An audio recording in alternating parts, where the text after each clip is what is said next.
Olá a todos, eu me chamo Rafaela Chiuco Zene e eu sou acadêmica de medicina do curso da PUC Paraná. O meu trabalho é Perspectivas do Ensino da Bioética através do julgamento ético simulado, um relato de experiência. Eu represento esse grupo todo, composto pela Amanda Vilsec, Carla Sene, Sara Renó, Ana Gisele Maldonado e o professor Eduardo Novo. Antes do relato propriamente dito, eu tenho que explicar o que é um aprendizado passivo e o que é uma metodologia ativa. O aprendizado passivo é aquele aprendizado que a gente já está acostumado na escola. Então, em que o professor domina o tema e ele passa o tema para os alunos de forma passiva, através de slide, através do quadro negro, do quadro branco, de algumas atividades. Mas o que acontece? O professor domina o tema, ele dá a sua aula e o aluno estuda em casa. Esse é o aprendizado passivo. No aprendizado ativo, na metodologia ativa, são geradas situações, problemas para os alunos, em que esse aluno vai ter que resolver esse problema de alguma maneira. Ou seja, ele vai receber aquele problema, o professor vai estar junto e ele vai sugerir soluções para aquela situação. Essas metodologias já são utilizadas hoje nas escolas normais, né, na matemática, nas ciências, na geografia, na história e também nas universidades. Então, por exemplo, eu estudo medicina e na medicina a gente recebe casos e a gente tem que resolver esses casos. O professor está lá para te ajudar, para te dar uma tutoria, né, daquele assunto, mas a gente é estimulado a resolver por conta própria e depois a gente recebe um feedback de acertou, não acertou, por que acertou, por que não acertou. E assim a gente vai absorvendo esse conteúdo de uma maneira mais prática. Porque hoje em dia não basta você ser o teórico sobre o assunto, você tem que ser prático, porque o mundo hoje exige de você resolver problemas e não somente saber a teoria daquele problema. O mercado de trabalho está interessado em gente que resolve as coisas e não gente somente que sabe o que é aquela coisa.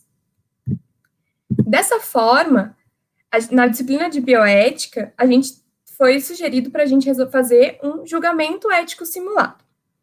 A disciplina de bioética da PUC Paraná, ela é muito teórica, até porque há conceitos que você não tem como fazer eles ficarem sedimentados no aluno de uma maneira prática. Então, o início da bioética, toda a conceitualização, ela tem que ser feita de maneira teórica. Então, o aprendizado é muito passivo. O que acontece quando esse aprendizado é passivo é que não fica palpável para o aluno entender aonde é que ele vai usar aquele conteúdo que ele está recebendo do professor. Aquele monte de conceitos, aquele monte de coisas, ele não sabe onde é que ele vai usar, não fica palpável. Ele não sabe e ele não vê aonde aquilo pode se encaixar na vida prática dele como um médico no futuro, né? Então, esse julgamento ético simulado vem no final do semestre para realmente fechar esse ciclo da disciplina de bioética, em que o aluno vai conseguir entender o porquê que ele tem aquela matéria naquele ano. No caso, na PUC Paraná, isso acontece no terceiro ano. O que aconteceu nesse julgamento? Nesse dia vieram o presidente do CRM Paraná, advogados do órgão e conselheiros do órgão para a gente conseguir montar um julgamento simulado o mais próximo possível da realidade. Então, nesse julgamento, veio um caso que já foi julgado há alguns anos no conselho, mas que é um caso que elucida muito problemas que aparentemente às vezes parecem pequenos e que podem passar batidos, mas que pode gerar um grave problema. Por exemplo, nesse caso, o que aconteceu foi que um médico que era residente da pediatria prescreveu uma dose de medicamento para uma criança em que ele prescreveu uma medicação 10 vezes o que seria recomendado para aquela criança. Um zero a mais que ele colocou na receita deu um grave problema. Essa criança teve um problema de metabolização dessa medicação, porque ficou muito forte para a criança, e ela foi parar na UTI. Ela não veio a falecer, mas ela passou alguns dias na UTI, o que gerou um grande transtorno para a criança, para a família, para esse médico, e essa família acabou entrando com uma ação na vara civil contra esse médico, e no Conselho Regional de Medicina do Paraná.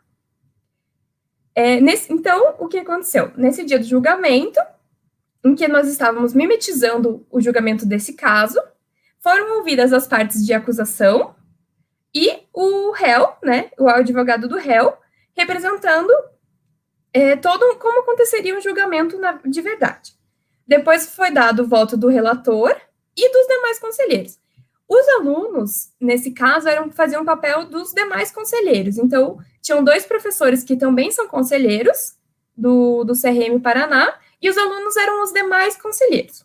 Nesse dia, o que aconteceu foi que, após uma grande explicação sobre o caso e sobre tudo o que aconteceu no caso, os conselheiros resolveram por absolver esse médico, porque ele havia pago uma indenização para essa família, ele havia acompanhado essa criança, então ele acabou recebendo uma notificação, uma advertência, porém ele foi absolvido de um processo de perda do CRM. Nesse caso, então, o que a gente pode refletir sobre isso? Esse tipo de ação, esse tipo de aprendizado ativo, ele proporciona você aprender a bioética na prática. Todos os conceitos que antes ficavam somente soltos na cabeça dos alunos, ali eles se uniram, eles ficaram juntos e se tornou algo palpável para o aluno perceber que um erro médico pode ocasionar para ele uma perda do CRM dele. Por exemplo, aqui, julgando na profissão de medicina, é a parte mais importante do médico, né? É com que ele trabalha com vida, e sem o CRM ele não pode trabalhar. Então, o que proporcionou para o aluno? Ele conseguiu dimensionar todos os impactos de que um erro médico, de que o erro bioético pode proporcionar na vida acadêmica dele e na vida futura dele como profissional. Então, o que isso vai fazer com que ele seja? Vai fazer com que ele seja um médico melhor, um médico que vai prestar mais atenção nos erros, nos aspectos que para algumas pessoas seria bobo, porque afinal ali, por exemplo, no caso, era um zero. Um zero quase causou a morte de uma criança.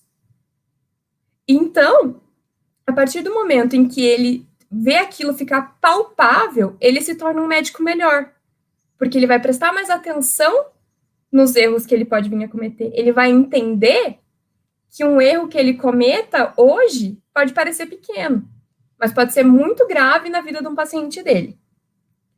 E é isso. Eu queria agradecer pelo meu grupo me presentear com a apresentação desse trabalho. Eu queria agradecer ao Congresso também por ter aceito esse trabalho.